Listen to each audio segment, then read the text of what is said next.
Hindi naman kayo ang sinasabi namin. Ang ibig sabihin namin, ililin siya kasi nagtapon kayo dito. Sino ba ang kinukuha namin yung nagbabubble gum? Sino ba nagbubble gum? Di ba kayo lang? Kailangan kami, sisisihin namin sarili namin. Buo to, buo. Nung binuksan ko na, kinain ko nga. Nahati yung bubble gum. Hindi yung isang bubble gum dito, isang bubble gum dito. Tapos kinain ko na. Hindi ko alam kung lumiit. Pala sa lalaki. Saan mo nga tinapon? Di ba? Hindi ko tinapon buo nga. Sabi mo kanya, doon mo tinapon sa garden. Hindi ko na nga alam. Hindi mo alam kanina. Ikaw ba, kukunin mo, hawak niya ang kutsilyo, kukunin mo sa kanya, sasaksakin mo ang sarili mo? Hindi. Oh, hindi. So, ibig sabihin, kasi sa maling Yeah, guilty. Guilty. Ah? And nakita ko silang dalawa. Ikaw ba ang naglagay ng bubble gum? Ikaw ba ang biktima? Ikaw? Oo po. Ayun. Ito na natin biktima. Ikaw ba na ikaw ang naglagay ng bubble gum sa ulo mo? Oh, kaya na talaga. Atorne.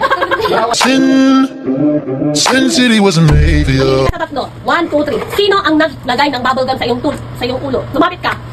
Si Atorne talaga.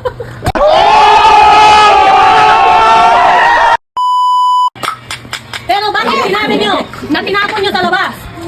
Hindi ako nagtapon. Your Honor, pwede rin po ba ako sumagot? Your Honor? Wait lang, wait lang.